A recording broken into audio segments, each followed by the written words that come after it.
Ottawa. Cette émission est présentée par Télé Élan. Vous êtes enfin aux commandes. Pour en savoir plus, visitez rogers.com.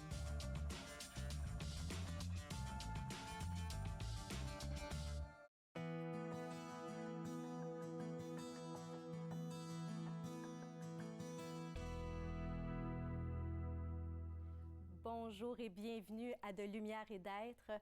Aujourd'hui à l'émission, on parle du suicide et du terrible impact que ça cause sur l'entourage. Et pour aborder le sujet, je suis en compagnie de Marie-Nadine Neveu, qui a vécu le suicide de son père. Bonjour Marie-Nadine. Bonjour. Merci d'être là. Ça fait plaisir. On sait déjà que perdre quelqu'un qu'on aime est extrêmement difficile, mais quand on parle de suicide, souvent on va même dire que la personne vit un deuil traumatique. Est-ce que ça a été ton cas? Oui, parce que dans le fond, c'est une onde de choc. On s'y attend pas. Puis c'est difficile à expliquer. On peut pas se préparer à ça. C'est soudain. Donc, nous, pour mettre un petit peu dans le contexte, là, j'étais une jeune maman à l'époque, 2 enfants, 2 ans, 6 mois, et mon frère aussi venait d'avoir un bébé, une famille unie, heureuse, et avec mon père très présent, un papy et un papa très présents, heureux, qui allait célébrer ses 40 ans de mariage en Italie 3 semaines plus tard. Donc, il n'y a absolument rien qui nous laissait présager ce qui allait arriver. Aucun indice. Aucun indice. Il n'y a rien qui nous a mis la puce à l'oreille pour savoir. C'est sûr qu'avec le recul, là, une fois que ça se passe, bien là, on se met à analyser dans le menu détail tout ce qu'on a vécu pour voir s'il n'y avait pas un signe qu'on aurait pu manquer. Mais il n'y avait rien qui nous laissait voir ça, là. Mon Dieu. À l'époque, tu vivais à cette île. Oui. Et si je ne me trompe pas, c'est ça, avant d'apprendre le suicide de ton père, il a tout d'abord été porté disparu. Oui. Donc, c'est un double choc, là, parce que... C'est ça. Au départ, on a appris sa disparition. Donc, au début, c'est le déni total. Ça peut pas être un suicide malgré que les recherches de la police s'orientent vers ça. Tout le monde est dans le déni, puis c'est impossible. Donc, ça a pris 2 jours avant qu'il retrouve son corps dans la rivière, pas très loin d'un pont. Puis le coroner a conclu à un suicide. Donc, ça, c'est un deuxième choc parce que là, on se dit, c'est les questions. On est comme dans une espèce de brouillard où est-ce que chaque membre de la famille est dans sa petite bulle à essayer de comprendre un petit peu qu'est-ce qui s'est passé, pourquoi, si j'avais su les derniers moments que j'ai passés avec lui. Moi, je m'en souviens, le dernier moment, puis avec le recul, je me dis, j'aurais pu dire ça, j'aurais pu faire ça. Il devait le savoir à ce moment-là. Est-ce que j'aurais pu le retenir? Est-ce que j'aurais pu changer quelque chose? Fait que ça doit être tellement, mais tellement difficile. Moi, j'ai perdu mon père dans les dernières semaines d'un cancer et j'ai tout de suite joint un groupe de deuil. Puis justement, il mentionne que quand un deuil commence, il y a la période justement des pourquoi, des ici. Donc, et même si dans mon cas, moi, c'était pas un suicide, c'était un cancer, il y a quand même eu la période de « et si on avait vu le médecin plus tôt? Et si on avait utilisé telle approche? Et si... » Mais dans mon cas, la réponse venait quand même assez rapidement. Donc, il y a un cancer, il fallait tout simplement suivre l'évolution de la maladie. Mais dans le cas d'un suicide, c'est ça qui est difficile parce que les « et si » j'avais dit ça, ici, je l'avais pris dans mes bras, ici. Est-ce que ça génère de la culpabilité? Est-ce que tu t'es sentie coupable? Oui, c'est sûr. Puis ça fait partie du deuil après suicide, toute la portion culpabilité. Puis en même temps, une psychiatre à l'époque m'avait dit quelque chose qui m'a quand même beaucoup aidée. Tu sais, elle dit, t'essayes de comprendre un geste en l'analysant de façon rationnelle, alors que ce geste-là, il est totalement irrationnel. Fait que même si tu essaies de le comprendre de toutes les façons du monde, tu n'arriveras pas à la même réponse que lui est arrivé. Parce que lui, à ce moment-là, il était dans un état probablement en dépression profonde. Il ne voyait pas les choses avec les bonnes lunettes puis de la bonne façon. Ce qui fait qu'il ne pouvait pas prendre une décision rationnelle. Tu sais, pour lui, probablement que c'était la meilleure et la seule décision qui s'est présentée à lui, mais il était trop tard. Il était malade. La dépression, c'est comme un cancer de l'âme, de l'intérieur. Donc, je peux pas... Si on ne va pas chercher de l'aide, si on ne se soigne pas, bien, il n'y a pas de façon. Là, ça peut mener au suicide, puis c'est ce qui est arrivé dans ce cas-là. Là. Oui, parce que finalement, un petit peu plus tard, vous avez découvert que finalement, il y avait de la pression, un peu de pression au travail. Et, c'est ce qui l'a conduit, lui, dans sa réflexion, à dire si je quitte, ça va être mieux. Exactement. Je vais trouver la paix, là. Oui, c'est ça. Parce que c'est ça. Mais si on essaye de l'analyser froidement, puis rationnellement, bien, ça fait quand même pas de sens de dire que dans une vie heureuse, la majorité du temps, avec ses défis quand même, mais grosso modo, une belle vie, pourquoi on prend cette décision-là, c'est inexplicable. Là. Et souvent, la personne qui va commettre un suicide pense que c'est la meilleure décision pour elle-même et pour l'entourage, alors que c'est complètement faux. C'est de plonger l'entourage dans des émotions extrêmes et variées aussi, parce qu'on ne vit pas tous le deuil de la même façon. Donc, on parle souvent des fois de la peine, de la colère, du déni, tout ça. Donc, toi, tu l'as vécu comment? Moi, je l'ai vécu vraiment beaucoup dans la tristesse. Okay. Pour moi, j'étais vraiment profondément triste. Je pleurais pratiquement en continu. Puis, c'est ce qui est confrontant dans un deuil comme celui-là, c'est que dans le fond, chaque personne, puis souvent les personnes les plus proches de toi que tu voudrais qu'ils te comprennent, bien, eux, ils ont leur propre peine. Ils vivent leur propre deuil, puis on ne le vit pas tous au même rythme. À l'époque, mon mari, le père de mes enfants, lui, il vivait plus dans la colère face aux événements, dans la colère face à cette décision-là, qui en était plus ou moins une, mais qui faisait en sorte qu'on se retrouvait comme abandonnés, puis qu'on avait à traverser cette épreuve-là. Fait que lui était dans la colère, moi j'étais dans la peine. Il y en a qui sont dans le déni.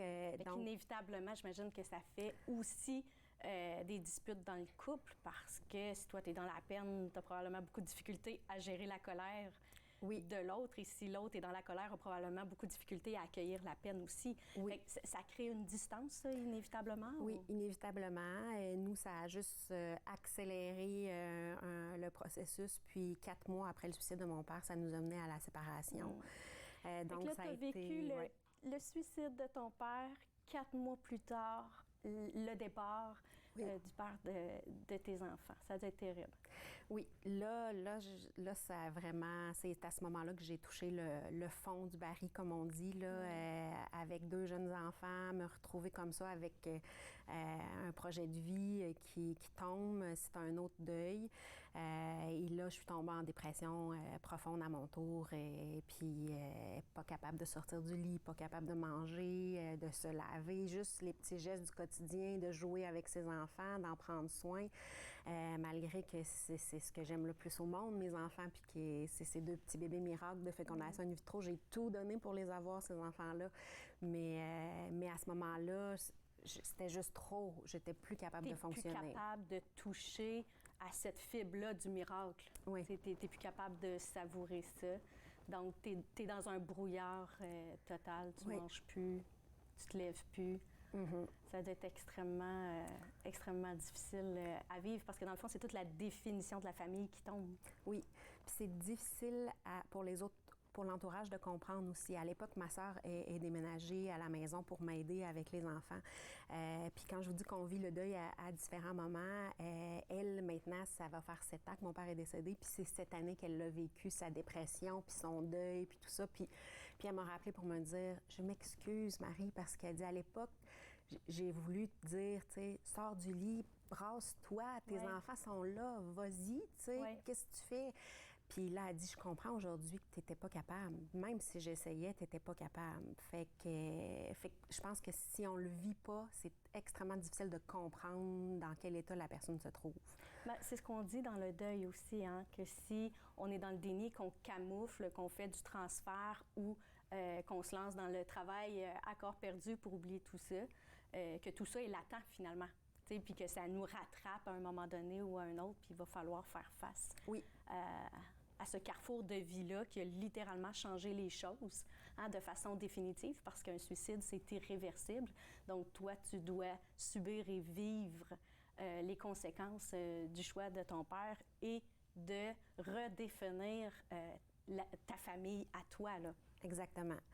Puis quand on dit que chaque étape du deuil est importante, puis des fois c'est un pas en avant, deux en arrière, dans mon cas, je suis allée chercher de l'aide à l'époque du suicide puis de la séparation. C'est important d'aller chercher de l'aide. Mais ça a été quoi l'élément déclencheur qui a fait « OK, il faut que j'aille chercher de l'aide ».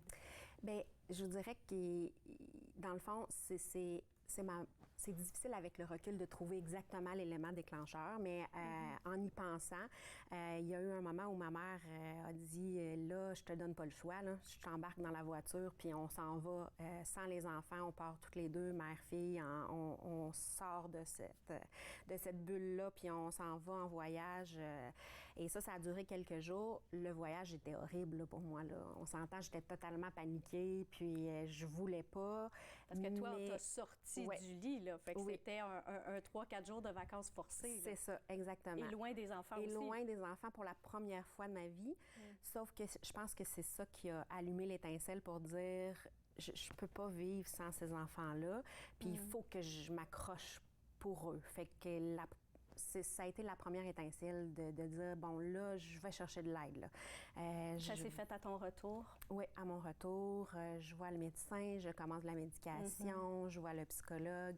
Je lis beaucoup sur le deuil. Il y a un livre qui est de Jean Montbourquette qui s'appelle « Grandir, aimer, perdre, grandir ». Excellent, excellent livre. Je suis en train de le lire d'ailleurs. Marie-Nadine, on doit s'arrêter pour aller à la pause. Donc, on revient dans quelques minutes. Restez des nôtres.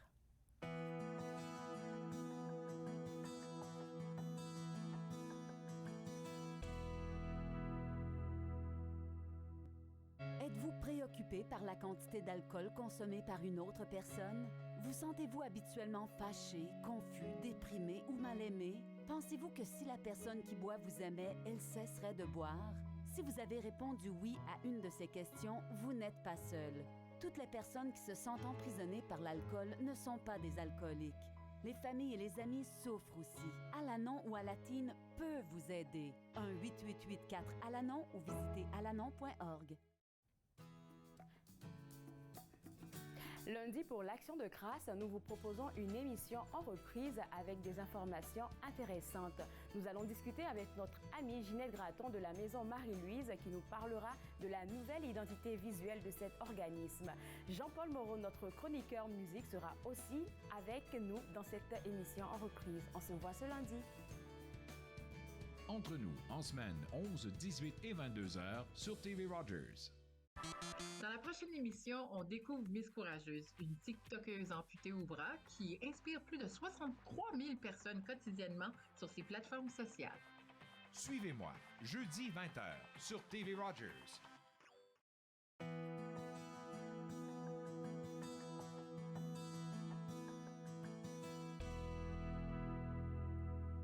De retour à De lumière et d'être avec Marie-Nadine Neveu qui nous raconte, mon Dieu, son histoire tellement touchante du suicide de son père et qui nous raconte justement l'arrivée aux enfers avec la dépression, le deuil de la famille, tout ça, le départ de ton conjoint aussi en même temps. Mais un jour, tu as fait le choix de dire, je vais vivre pour mes enfants. Et c'est là que tu as été chercher de l'aide. Donc, ça a été quoi la première étape que tu as fait pour aller chercher de l'aide? C'est le médecin et le psychologue pour être capable, là, d'avoir de la médication parce que ça prenait ça. Une dépression, c'est une maladie, il y a des symptômes physiques, donc c'est important de ne pas négliger ça. Donc le médecin, puis ensuite vraiment le psychologue pour m'aider à voir clair, à parler, à mettre de l'ordre dans mes idées, dans ce que je vivais, puis à cheminer par rapport à tout ça. Parce que on avait différentes, comme les membres de la famille, on cheminait à différents endroits, à différents moments, puis on vit pas tous le deuil de la même façon. Donc, ma famille, eux, étaient arrivés avec l'idée de, bon, on déménage de notre région, puis on se repart en neuf ailleurs pour se reconstruire. Au départ, moi, j'étais complètement contre l'idée. J'avais peur que ça soit une fuite en avant puis que ça nous rattrape. Puis parce que là, c'est un autre deuil, là. Exactement. Le deuil du père, le deuil de la famille avec le conjoint et là, le deuil de la ville. Exactement. On change de ville. C'est ça. Fait que c'était comme trop pour moi. Sauf que finalement, avec le cheminement que j'ai fait avec le psychologue, ben on a choisi en famille de dire, OK, c'est ce qui va nous faire du bien, c'est ce qu'on a de besoin. Autant le père de mes enfants, mon ex-conjoint aussi était d'accord. Fait qu'ensemble, on s'est choisi une nouvelle région de cœur et ça a été l'Outaouais et on est tous déménagés en Outaouais à ce moment-là. Puis... Parce que la ville, le paysage, tout ça ramenait les blessures du départ de ton père? Exactement. Ça ramenait beaucoup au quotidien, tous les souvenirs, toutes les blessures, tout ce qui s'était passé. Parce que si je ne me trompe pas, ton père était très connu là, dans la région. Oui. Donc, une petite ville, c'est extraordinaire, puis ça amène un soutien dans les épreuves qui est immense. Sauf que quand les jours passent, les semaines passent, mais tout le monde est encore là pour toi, mais toi, tu as besoin qu'on arrête de te voir comme seulement quelqu'un qui a vécu un drame. Là. Tu veux continuer, tu veux t'accrocher, mais là, tu as toujours ça qui te ramène. Fait qu'on avait besoin de sortir puis de retrouver l'anonymat puis de dire comme moi je vais à l'épicerie là puis je suis comme tout le monde là. Tu sais, je suis pas celle que son père s'est jeté en bas d'un pont là, comme puis que son mari est parti là parce que c'était le sujet de conversation du petit café du coin là. J'avais besoin d'être anonyme puis de dire on repart en neuf. Ça a fait du bien ce changement de ville là? Oui, vraiment. Vraiment, ça a changé l'énergie, ça a changé la façon de voir les choses, puis ça nous a permis de partir en neuf. Des mois plus tard, ben, tu sais, j'avais l'impression de m'être reconstruite à ce moment-là. Nouvelle maison, nouvel emploi, nouveau conjoint, nouvelle vie de famille recomposée. Je me rebâtissais mon petit monde pour survivre à tout ça. Puis je me disais, bon, ben ça y est, on est sorti de la tempête. Là. Oui, c'est ça. Il y a une lueur d'espoir, on Exactement. va bien, on choisit la vie, l'amour, tout semble merveilleux. Oui. Mais ça n'a pas été si merveilleux que ça, si je ne me trompe pas, hein? Non, effectivement, quand je dis que chaque étape du deuil est vraiment importante, puis que des fois, c'est comme une vague, là, ça part, ça revient, ben c'est revenu. Malgré tous ces événements heureux-là dans ma vie, je me suis remis à avoir de la peine au quotidien, à pleurer, à plus pouvoir bien fonctionner. Est-ce que c'est la culpabilité d'être heureux? Est-ce que c'est difficile de tendre vers le bonheur quand un membre de la famille aussi proche que son père, lui, a choisi la mort? Est-ce que c'est difficile de dire, ben moi, je vais continuer d'entretenir le bonheur? Est-ce que c'est de la culpabilité? Peut-être, parce que c'est pas évident de dire on veut pas l'oublier, tu sais. On veut pas qu'il soit oublié, puis que tu sais, moi, j'avais beaucoup de peine parce que je me disais, faut tellement que lui ait eu de la peine pour en arriver là, que je prenais sa peine à lui sur moi, là. Puis, en même temps, il y a une étape dans le deuil qui est la colère. Puis moi, je ne l'avais pas vécu, cette étape-là. Okay. J'étais totalement incapable d'être choquée contre lui d'avoir fait ça parce que pour moi, j'étais juste dans l'empathie de sa peine, puis de prendre tout ça sur mes épaules, puis de comprendre comment il avait pu avoir de la peine.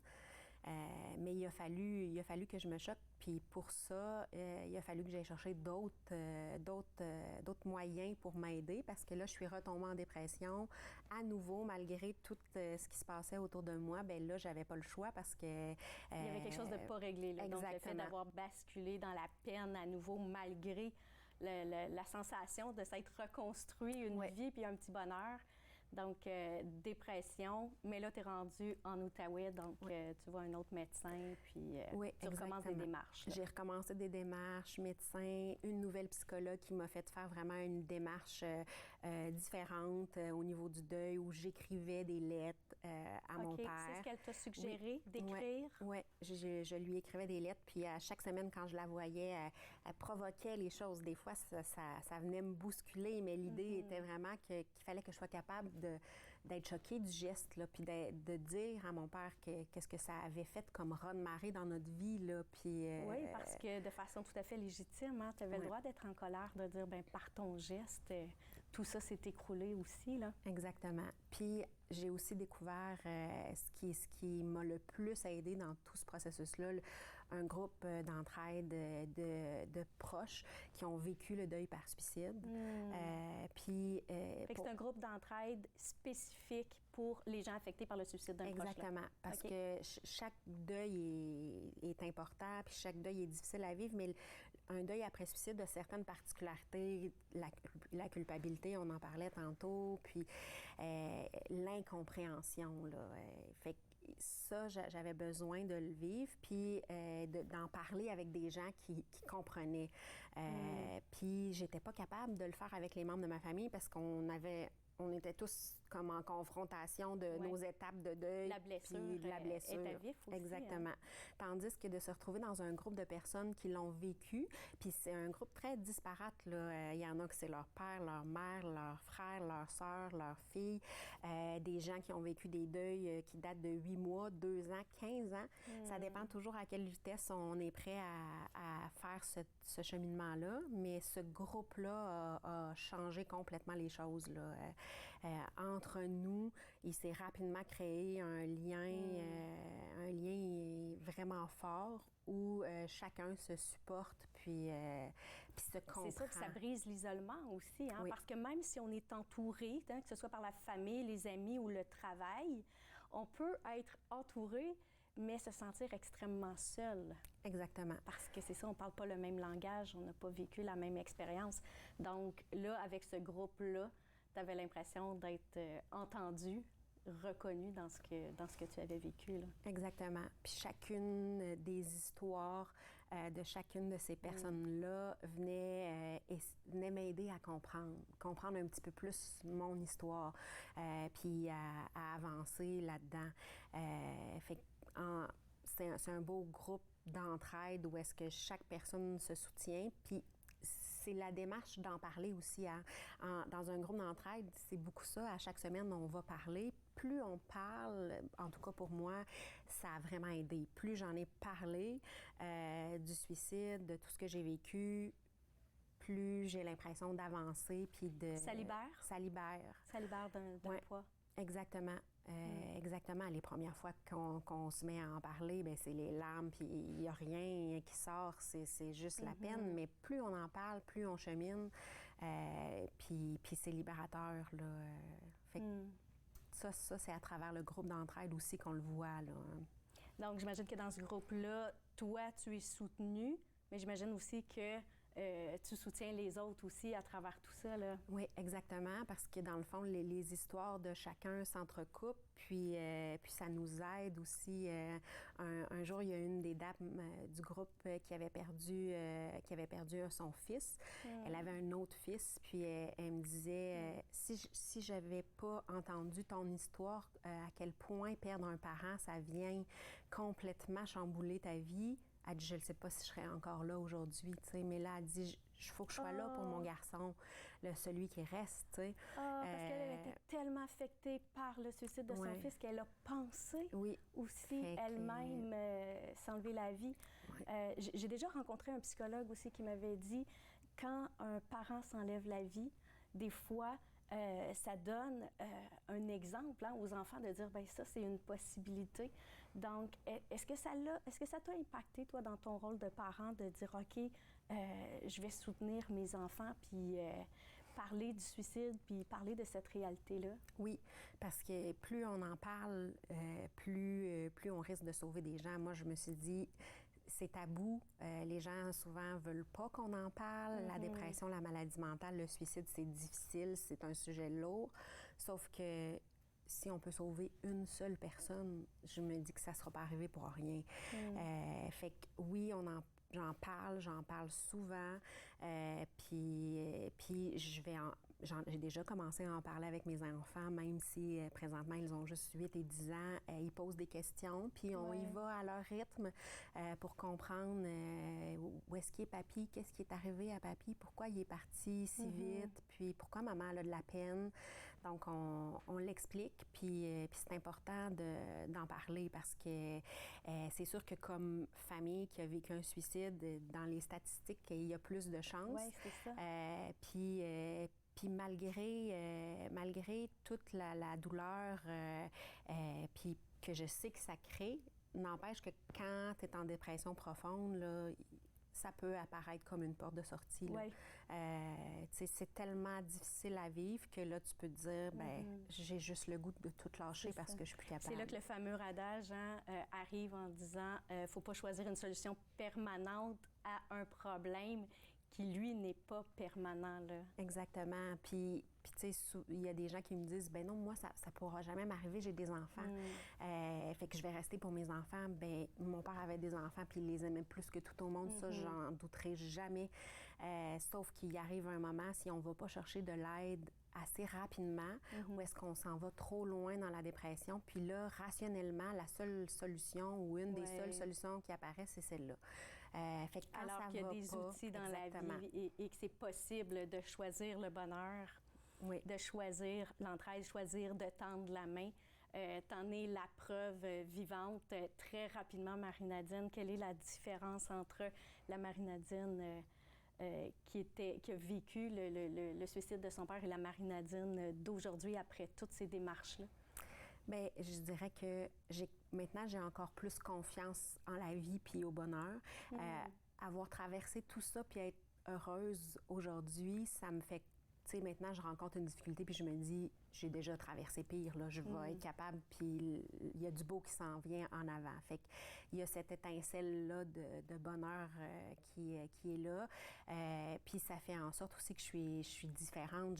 Je reconnais les signes, j'essaye, je suis pas parfaite, mais j'essaye d'écouter mes limites puis les signaux pour être capable de dire, ben, tu sais, être fort, c'est pas à tout prix, je suis une superwoman et je continue à aller. Il faut que je sois capable de dire non, là, je suis plus capable. Là. C'est ça, être courageux, mettre sa limite puis dire ça, je serais pas capable.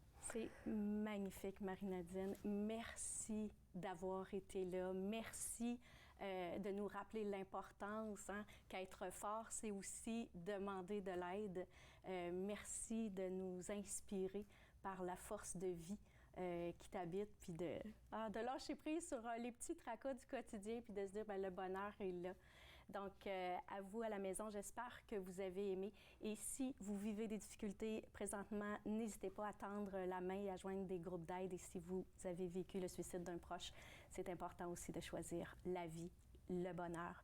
Merci beaucoup d'avoir été des nôtres. On se revoit à la prochaine émission. Bonne semaine.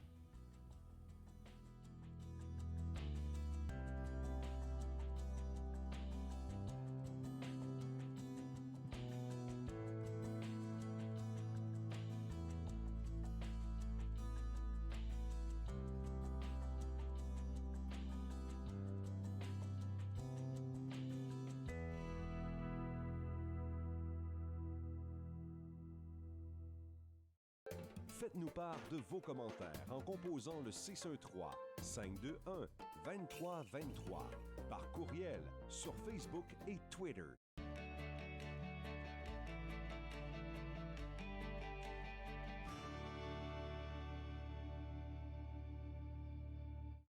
Cette semaine, c'est l'agriculteur chantant M. Louis Racine qui passe nous voir. Fait que si vous voulez entendre l'histoire des vaches de M. le curé, ben vous passerez chez nous. Viens que je te raconte, dimanche 21h sur TV Rogers.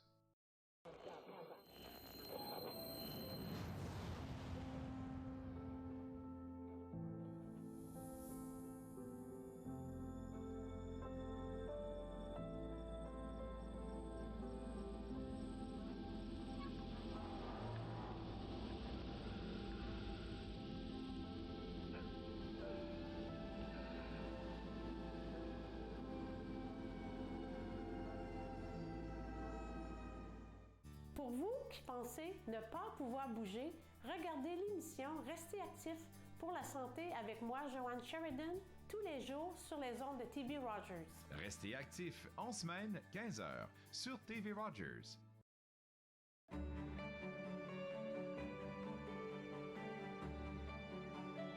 Vous regardez TV Rogers.